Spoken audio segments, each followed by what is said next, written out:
Welcome to the third lecture on this course on 3G and 4G wireless communications, that is third generation and fourth generation wireless communication systems. In the previous lecture we have developed a robust analytical model to characterize our wireless communication system, and we specifically modeled the wireless communication channel as a sum of a large number of multi-path components, and more specifically for a narrow band signal we said the system model can be expressed as Yb of t, where Yb of t is the received signal, equals Sb of t, where Sb of t is the transmitted baseband signal, times a complex factor. This complex factor is summation ai e power minus j 2 pi f c tau I. There are L components in this summation corresponding to the L multipath components, attenuation factors ai and delays tau I. This is a complex factor or a complex coefficient, and we said the received signal is the input signal times this complex coefficient. We said this complex coefficient has a name. This complex coefficient can also be is also known as complex fading coefficient, fading because the magnitude of this is a random quantity which varies from time to time, place to place, and this in turn causes the signal power to fade. So, this is known as a complex fading coefficient. The wireless system model can be expressed as Yb t equals h times Sb of t, where h is the complex fading coefficient, and this is very different from the wireline channel model or wireline system model, where Yb of t is simply Sb of t, since there is no constructive or destructive interference due to the multipath components. There is only one component, and hence Yb of t is simply Sb of t, that is the received signal is simply the transmitted signal in a wireline communication system. And we also said that each the complex fading coefficient can be expressed as x plus j I, where x is the real part and j is the imaginary part, and each x of the x and y are the sums of a large number of random components. So, each of them can be assumed to be Gaussian in nature. We specifically assumed them to be x to be a Gaussian variable of mean 0 variance half, y to be a Gaussian variable of mean 0 variance half, and x and y are independent in nature. The joint distribution of x and y can be derived as f x y equals 1 over pi e power minus x square plus y square, and we also derived the joint distribution of the channel fading coefficient a in terms of a the magnitude and phi the phase, and it is given as 1 over pi e power minus a square times a, that is a over pi e power minus a square. So, the joint distribution in terms of the variables a and phi is given as a over pi e power minus a square. All right. Now, let me derive the marginal distributions. As we said before we began this discussion, we are interested in the statistical properties of the gain of the wireless channel. That is, we want to look at how the gain, which is how the factor a behaves in a wireless communication system. So, I will derive what is known as the marginal distribution, that is from the joint distribution of a and phi, that is the amplitude and phase.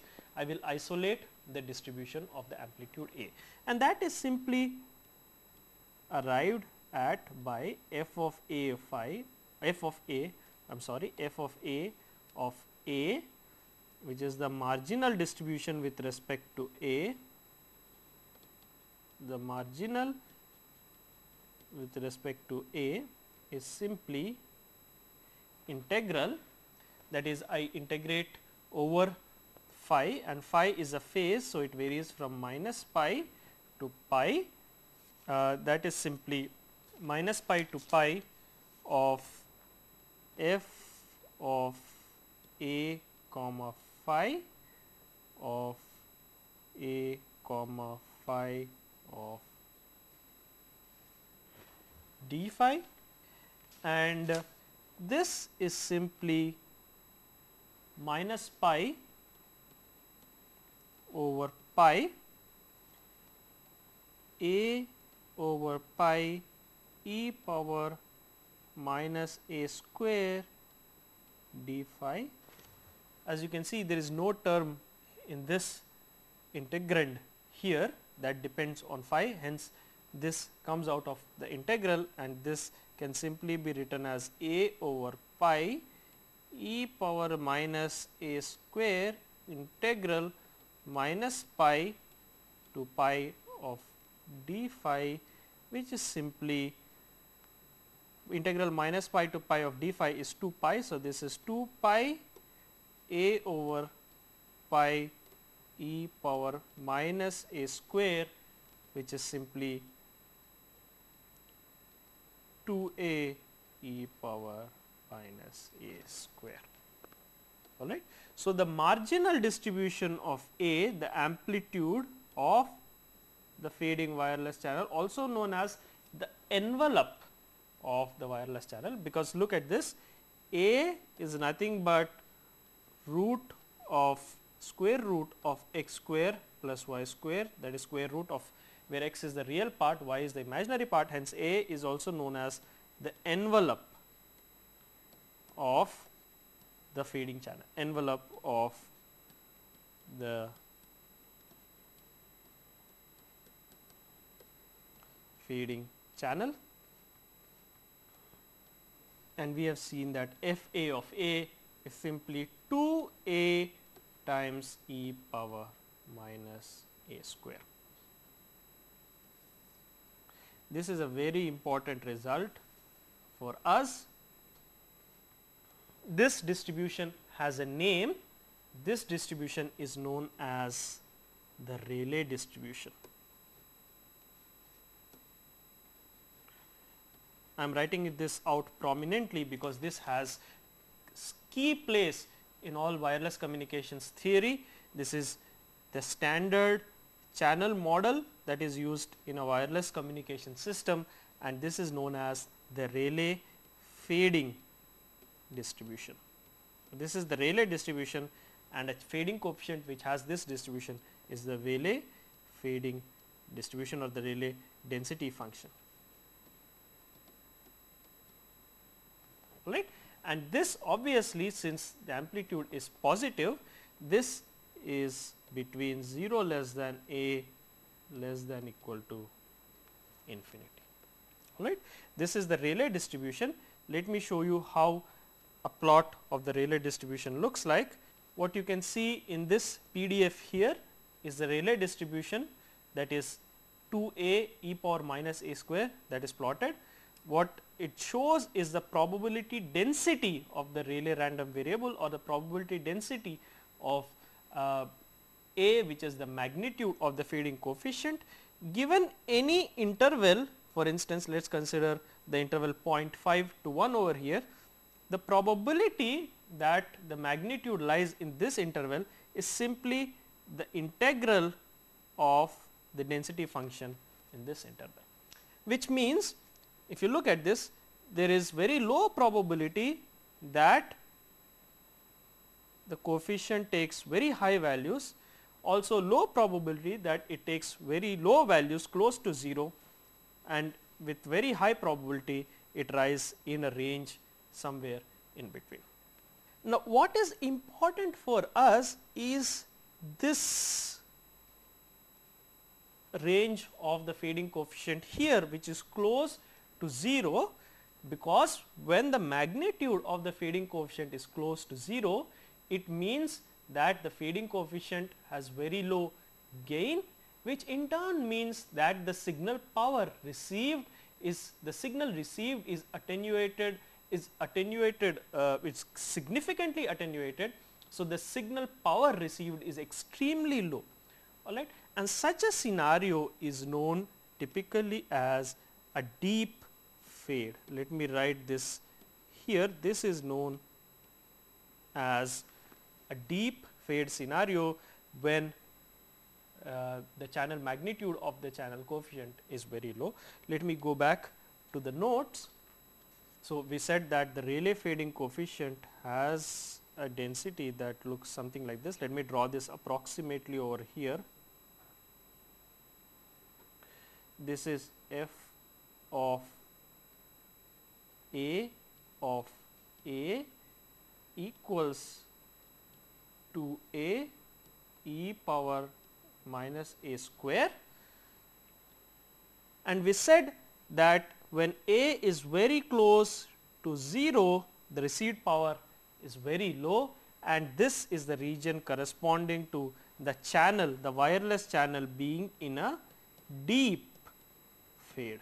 The technical term used for this is a deep fade, because the received signal power is almost 0. All right, and this can be have adverse effects on the wireless communication system, because if the received signal power is 0, then essentially there is no signal that is received, or in essence the received signal cannot be distinguished from the noise. All right, so this is a problem in the wireless communication system. All right, so this is the Rayleigh fading distribution. We will talk more about this deep fade scenario later, but also let me derive, to complete our discussion, let me derive the marginal distribution of the phase phi, that is I want to derive the marginal distribution of the phase phi of the fading coefficient, and this is given as f phi of phi.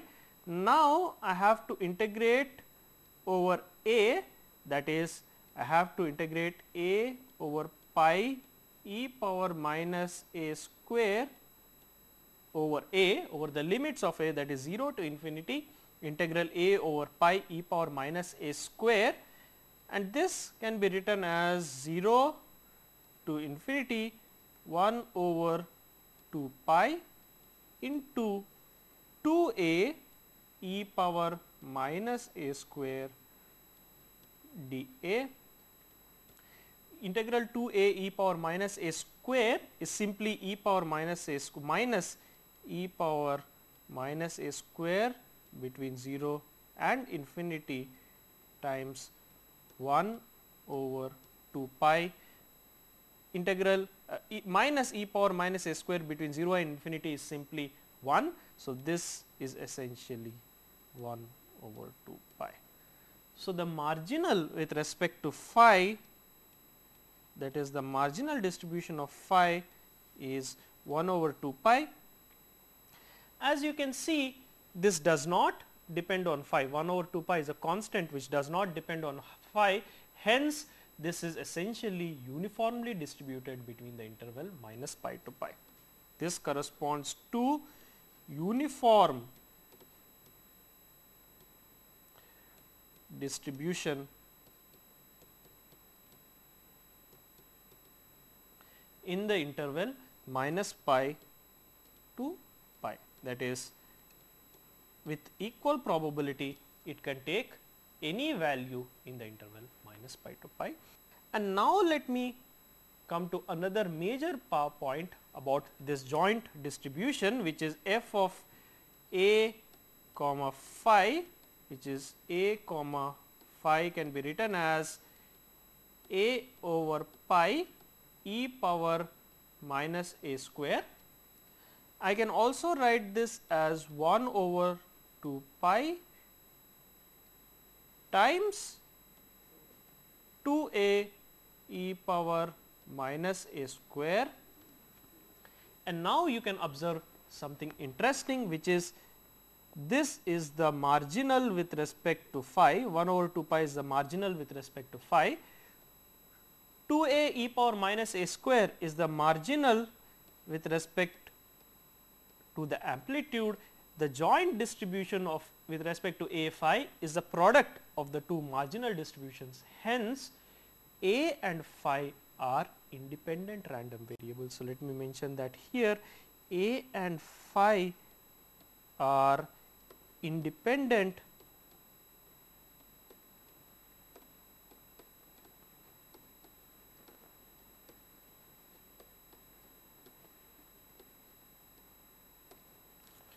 This is a very important result, because it says it characterizes the fundamental nature of the fading coefficient. It says that the amplitude A and the phase phi of the complex fading coefficient are essentially independent, which means the fading coefficient is magnitude is distributed Rayleigh, that is 2a e power minus a square, and the phase is distributed uniformly between minus pi and pi, and both these random quantities are independent of each other. All right. So, that is the important concept that we learn here, and this completes our statistical characterization of the probability density functions of the magnitude as well as the phase of the complex fading coefficient. Let me just refresh your knowledge regarding this. We said Yb of t in a wireless channel can be written as h times Sb of t, where Sb of t is the transmitted baseband signal. Now, this h is a complex fading coefficient, h is a complex fading coefficient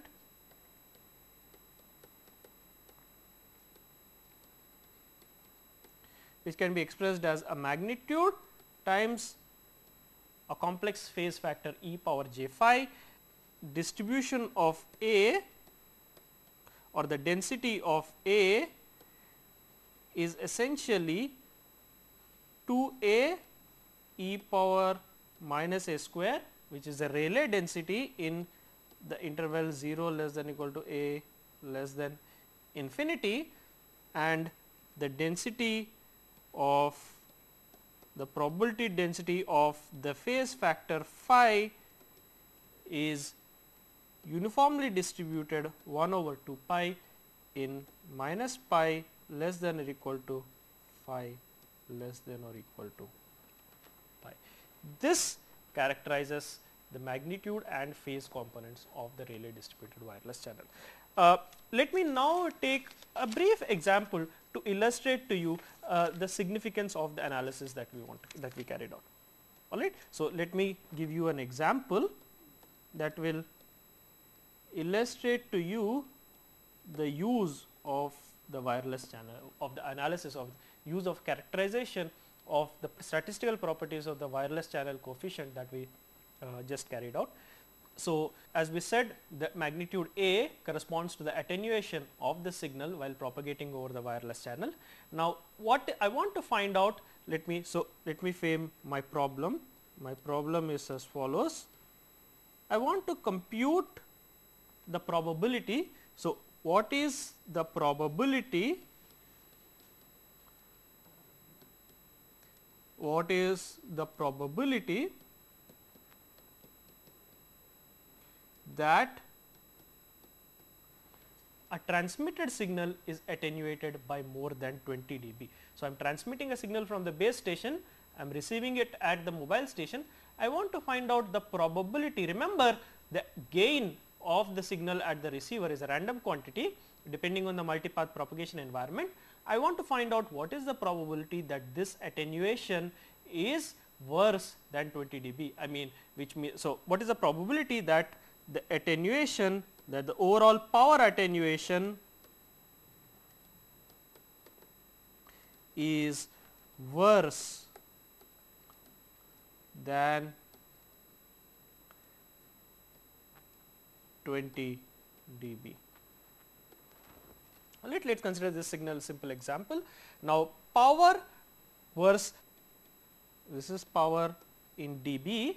So, power in dB, I want to find out what is the probability that this attenuation is worse than T dB. So, remember, this is the power gain is this is an attenuation. So, this is negative. So, I want to find out what is the probability if G is the gain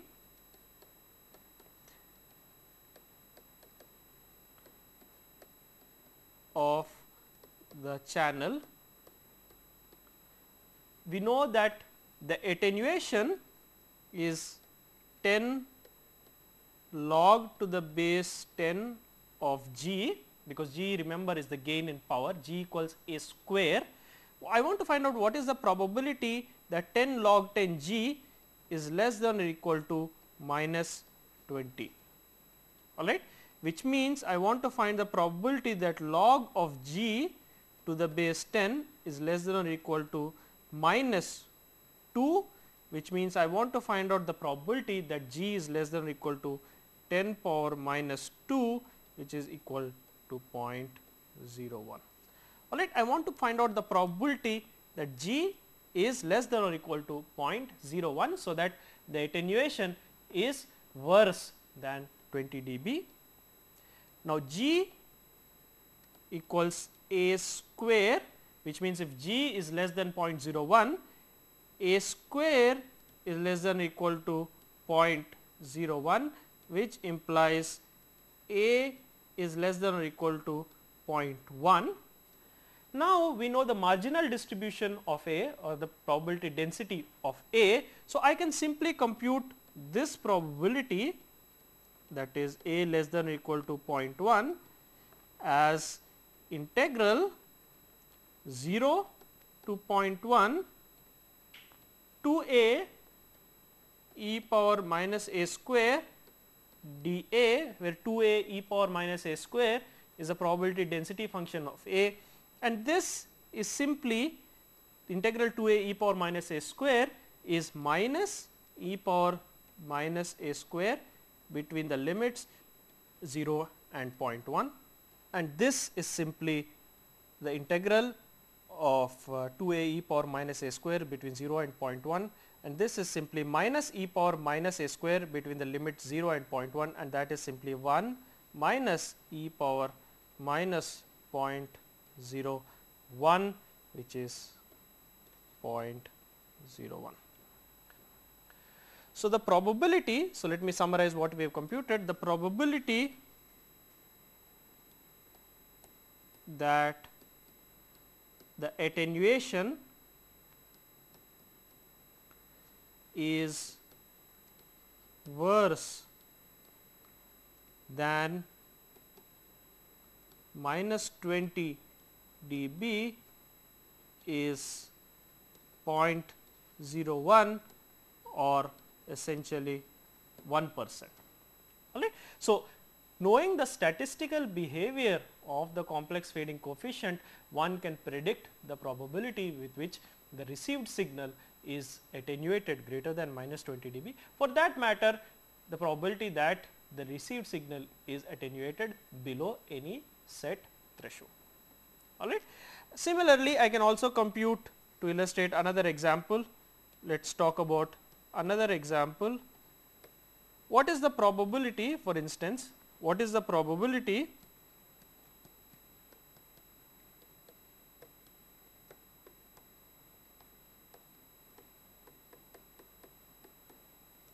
that the phase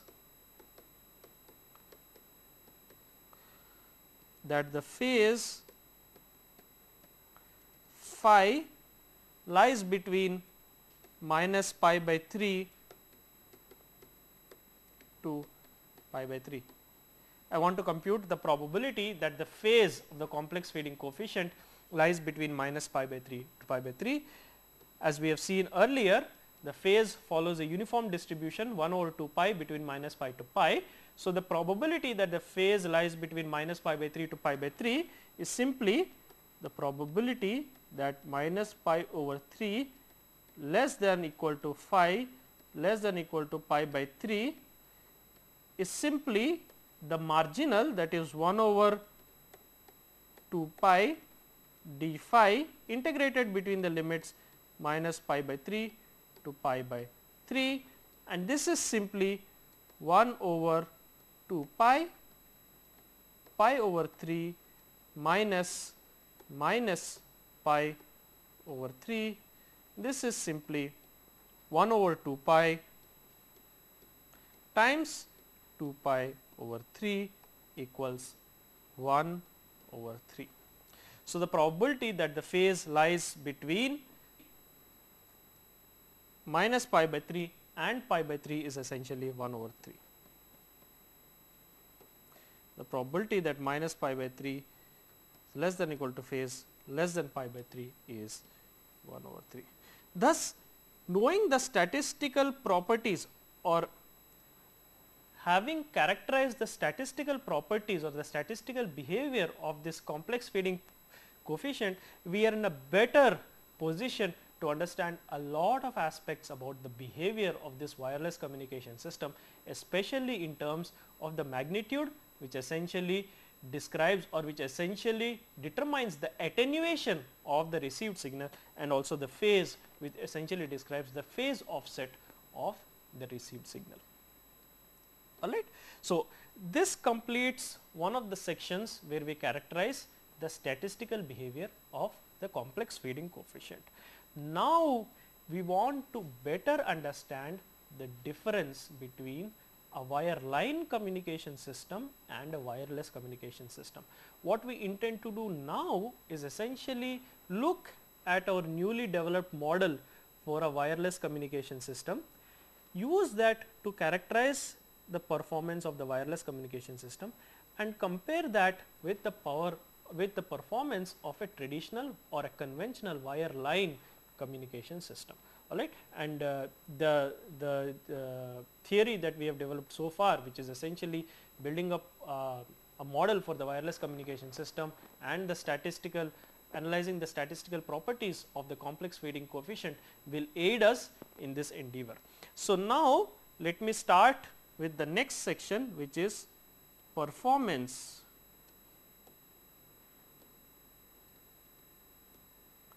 of wireless and wireline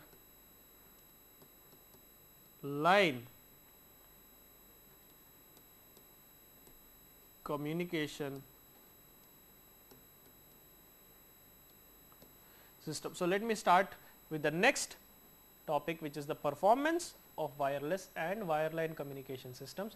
And when we say performance of a communication systems, what we mean most often is bit error rate performance of wireless communication system. So, this is bit error rate, or what is also abbreviated as BER, performance of the BER performance of the communication system. Alright. What we most often mean is the bit error rate, because remember, every communication system transmits, digital communication system transmits information in terms of binary information symbols, that is ones and zeros. So, every communication system transmits a string of ones and zeros. These are coded and transmitted over the information channel. Now, when you decode this transmitted stream, there are errors in the decoded or the detected information stream. For instance, I can detect this transmitted stream of 100110100 as 100. Now, instead of the 1, there is an error here in this detection 110. Again, there is another error, that is this 1 detected as a 0 and 00. So, this transmitted stream of 100110100 has been detected with some bit errors, as this one of the ones has been flipped to a 0 and one of the ones here has been flipped to a 0. So, these are the bit errors. These are the bit errors, and the rate at which these bit errors occur, or the probability at which there are bit errors in the information stream, is known as the bit error rate. So, bit error rate is simply probability of bit error in information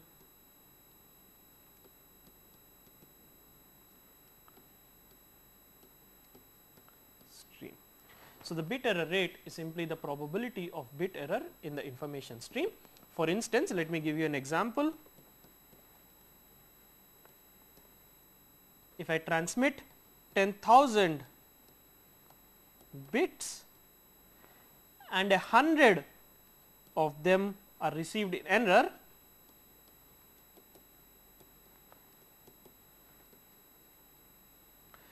I have transmitted 10,000 bits, 100 of them are received in error, then the bit error rate is simply 100 divided by 10,000 1000, which is essentially 10 power minus 2 or 0.01. So, the bit error rate is 0.0. Alright, this is a simple example just to show you what we mean by bit error rate. Bit error rate is simply the probability, the rate at which the bits are received in error, and that arises due to two effects. The predominant effect that you must be familiar so far is because of the noise at the receiver. There is another effect that arises in a wireless communication system, and we are going to see that, or we are going to characterize that shortly. Alright. So, we want to analyze the performance of wireless and wireline communication systems and essentially compare the performance of these two systems, so that we understand what is the difference of wireless communication systems compared to the conventional wireline communication systems.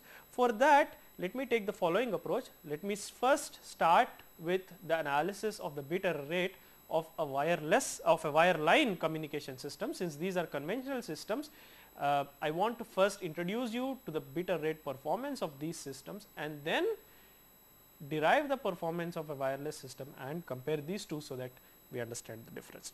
So, let us start with a bit error rate performance BER of a wire line communication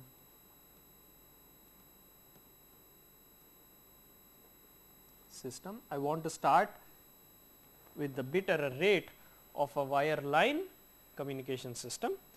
Now, as we said before, we introduced a model for the wireline communication system. Before we said y equals x, that is the coefficient essentially is 1, because there is no multipath propagation, hence there is no multipath interference, which means the received signal is what is transmitted, except there is going to be some noise at the receiver. So, this can be represented as y equals x plus n. I will write this down clearly over here, which is y equals x plus n.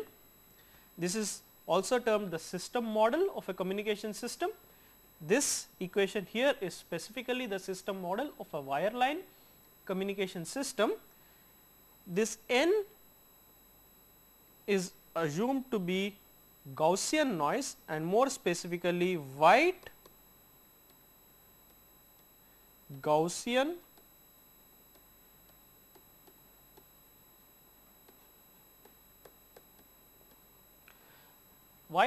noise is simply noise whose power spectral density looks uniform over all spectral components. I again urge you to revise your knowledge about white Gaussian noise by going back to lectures on communication engineering on NPTEL. N is white Gaussian noise, and more specifically let me characterize n as having a Gaussian distribution of mean 0 and variance sigma n squared, that is sigma n squared is the variance or the power of this noise.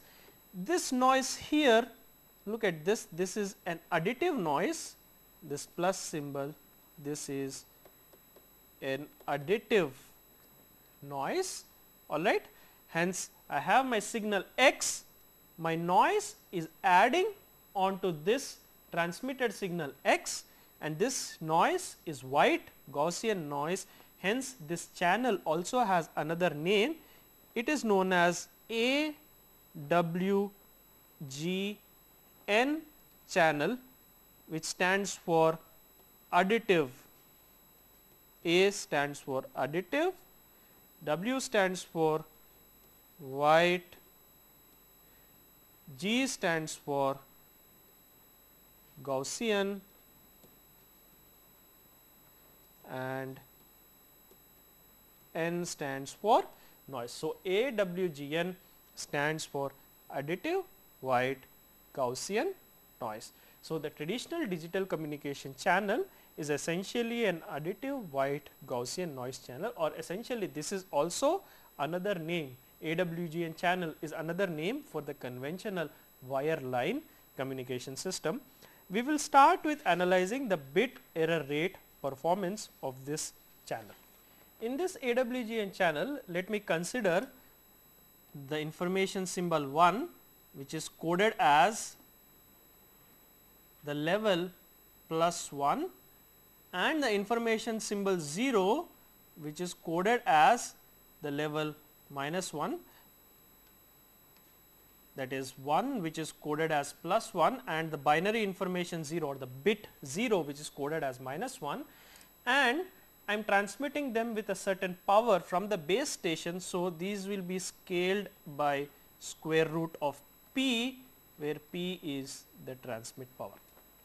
Alright. So, what am I transmitting? For 1 I am transmitting plus root p, square root of p, a voltage of plus square root of p, and for a 0 I am transmitting a voltage of minus square root of p. Depending on the level I receive at the receiver, I know if a 1 has been received or a 0 has been received. Alright. I look at my received level.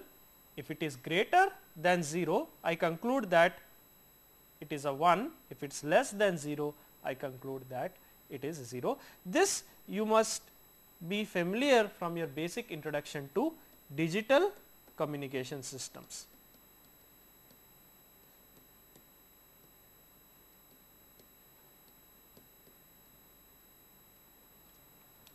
I am assuming the users have a basic undergraduate knowledge related to digital communication systems and bit error rate. This in fact corresponds to BPSK, which is binary phase shift keying system, which is a binary phase shift keyed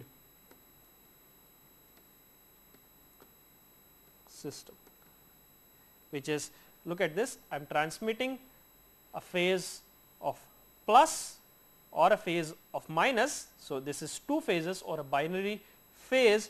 So, this is a digital communication system which employs a BPSK constellation or a binary phase shift keyed system. If the received level is greater than 0, I conclude that our information symbol 1 has been transmitted. If the received level is less than 0, then I conclude that an information symbol 0 has been transmitted.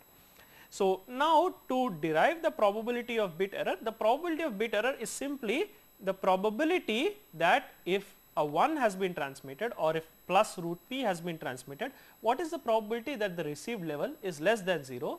This is because there is noise at the receiver, and similarly if a 0 has been transmitted, that is if a minus square root of p has been transmitted, what is the probability that the level is greater than 0? This happens because again there is noise at the receiver. Alright. So, let me consider the case where a 0 has been transmitted, because the other case is symmetric. So, let me consider a case, the case where the bit 0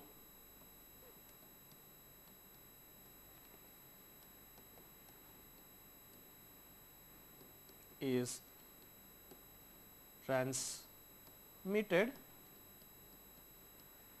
Consider the case where the bit 0 is transmitted. Now, 0 corresponds to minus root p. So, my received signal is y equals minus root p plus noise. Alright, what I am saying? I am saying is the bit 0 has been transmitted. We saw in the previous page that 0 is coded as minus square root of p. So, I am transmitting minus square root of p. What I am receiving is minus square root of p plus n, where n is the noise at the receiver. Alright. Now, there is a bit error. A bit error occurs if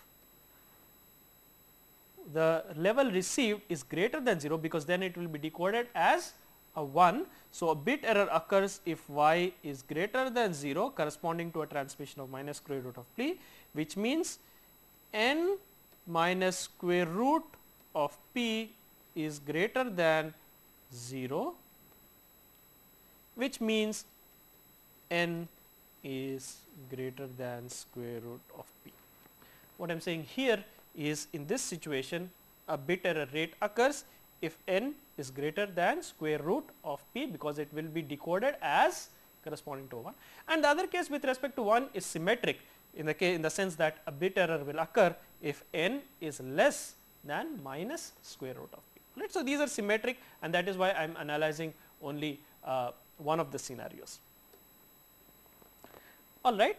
Now, n, let me recall for you, is distributed as normal with variance power sigma n square, that is n is additive white Gaussian noise, it is mean 0 sigma n square, variance sigma n square. So, now I want to find out the bit error rate, which is simply the probability, as we saw in the previous slide, that n, or the previous page, that n is greater than root p. This is simply the probability density function of n integrated between the limits square root of p and infinity. So, this is simply, let me write it down clearly, the probability density of function of n integrated between square root of p and infinity, and this probability density function is Gaussian, which we have seen many times so far, is simply 1 over square root 2 pi sigma n square e power minus x square over 2 sigma n square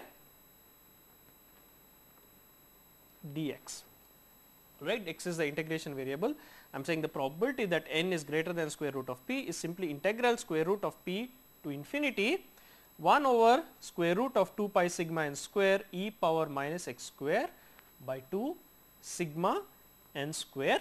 Now, let me do a simple manipulation, let me do a substitution of variables, let me denote x by sigma n equals t, which means dx equals sigma n dt. So, this integral can be written as integral, the limit become, since t is x over sigma n, the limit becomes square root of p over sigma n, that is square root of p over sigma n square, that is square root of p over sigma n square to infinity over sigma n, which is infinity 1 over 2 pi sigma n square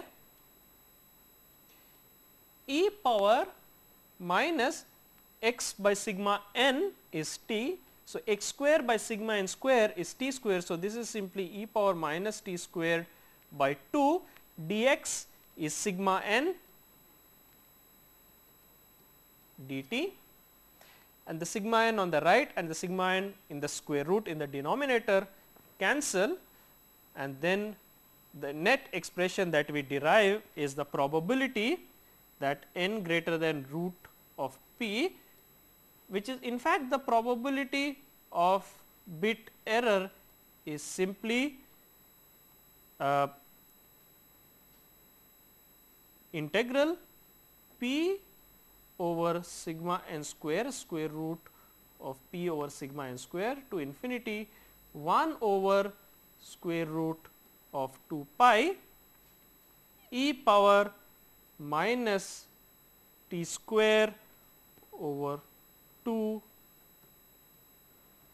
dt, and this is also the probability of bit error. This is essentially the probability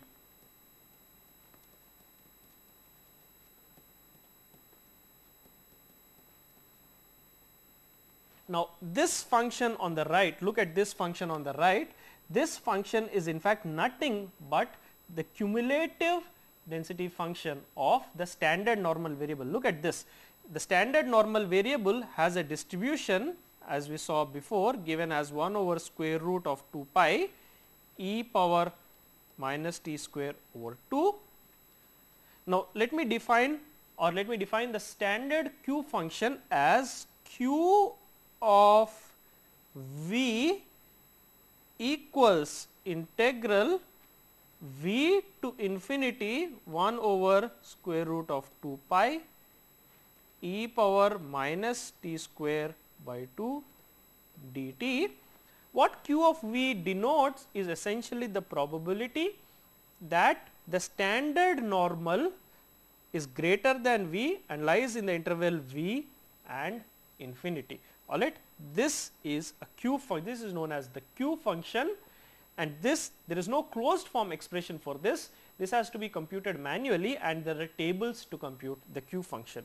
So, now this as you can see, this as you can see is simply q of square root of p over sigma n square. All right. So, the bit error rate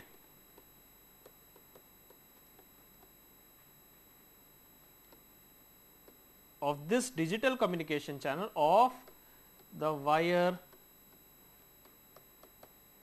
line channel, wire line communication system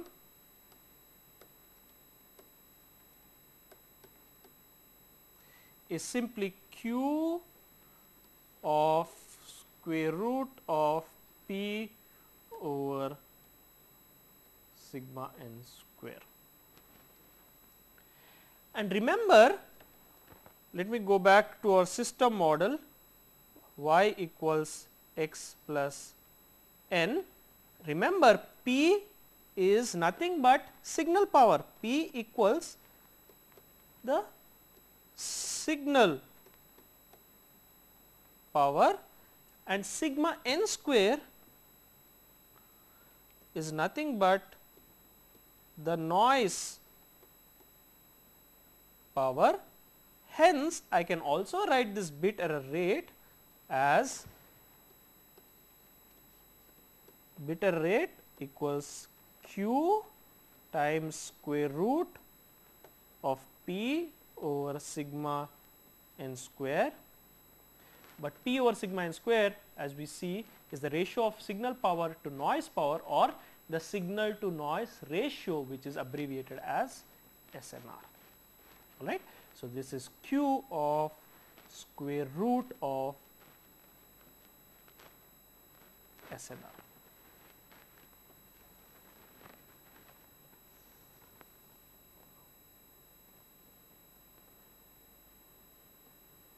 All right. So, this is q of square root of SNR, that is the bit error rate of a conventional wire line communication system.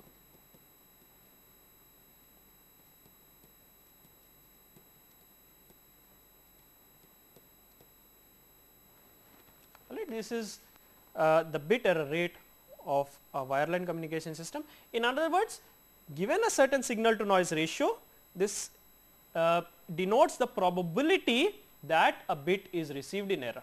All right.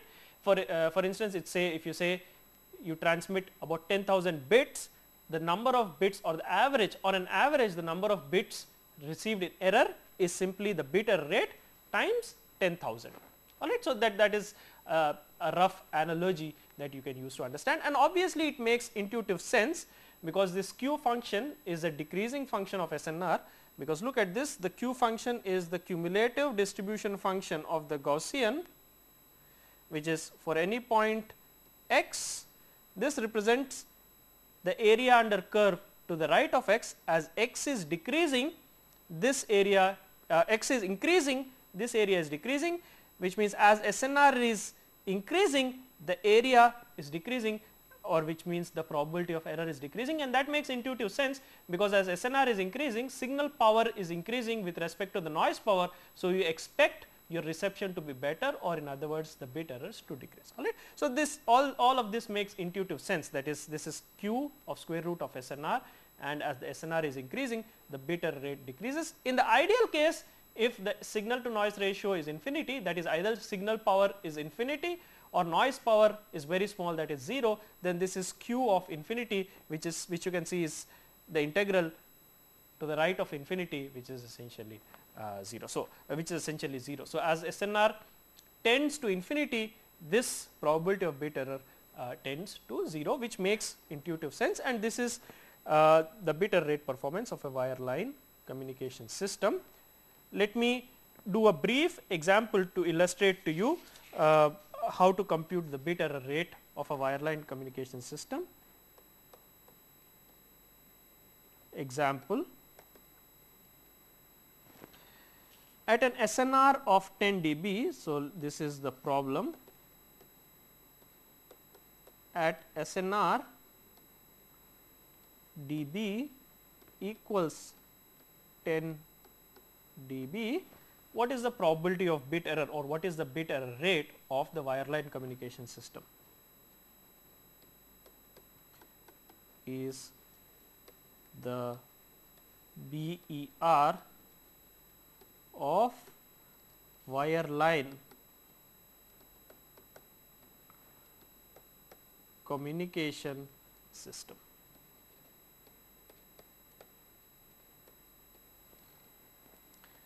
And the solution is as follows.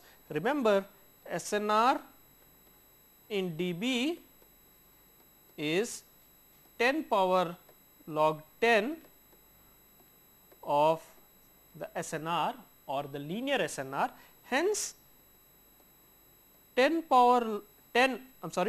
times log 10 of SNR equals 10 dB, which means log 10 of SNR equals 10 dB over 10, which is 1, which means SNR equals 10 power 1, which is 10.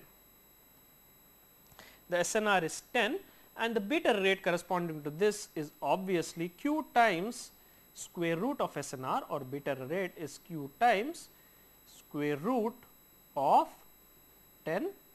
As I said, again, there is no closed form expression to compute the Q function. This has to be computed from the tables.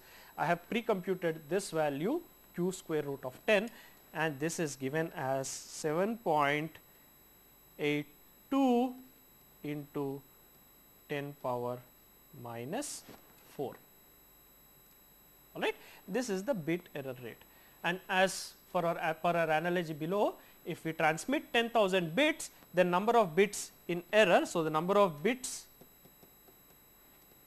in error in 10,000 bits equals 7.82 into 10 power minus 4, which is into 10,000, which is essentially 7.82. So, what it roughly means is that out of 10,000 bits, 7.82 or close to 8 bits are in error. Now, remember, this is a random quantity. So, it varies again from block to block. So, in one block of 10,000 bits, you might find 5 errors. In another block, you might find 10 errors. In some block, you might find 8 errors, and so on. On an average, when you look at the average number of bits in error, that is essentially around 7.82 approximately in the long term. That is what this statistic here means. All right. So, the bit error rate is 7.82 at an SNR of, remember, 10 dB. So, bit error rate is 7.82 in 10 power 4, 10 power minus 4 at SNR dB equals 10 dB. All right. And let me just, before I conclude this lecture, let me just show you how the plot of the bit error rate looks like. For instance, this is the plot of the bit error rate, or this is essentially the Q function of square root of SNR with Q function of square root of SNR, and on the y axis is the probability of bit error. So, what this says here is, for instance, I can read this as follows. For bit error rate of 10 power minus 4, as we have the SNR required is essentially something around between 11 and 12 dB, probably around 11.2 dB or something like that. For a bit error rate for at SNR equals 10 dB, which is what we just computed, the bit error rate corresponding to this is somewhere around here, and this we have computed as being 7.84 into 10 power minus 4. All right. So, we computed the bit error rate at SNR 10 dB. This point corresponds to the 10 dB point, and it says the bit error rate is 7.84 or this is 7.82 into 10 power minus 4. So, the bit error rate corresponding to 10 dB is 7.82 into 10 to the power of minus 4. That is the probability that one of the received bits is in error. Alright. So, with this analysis of the bit error rate of a wireline communication system, I would like to conclude this lecture regarding the performance analysis of wireline communication system. Remember, we have done this in order so that we can also derive the performance of a wireless communication system similarly and compare both these systems so that we get an idea of what is the difference between the wireline communication system on the one hand and a wireless communication system on the other hand, so that we have a better understanding of the properties and the differences between these two systems. Thank you.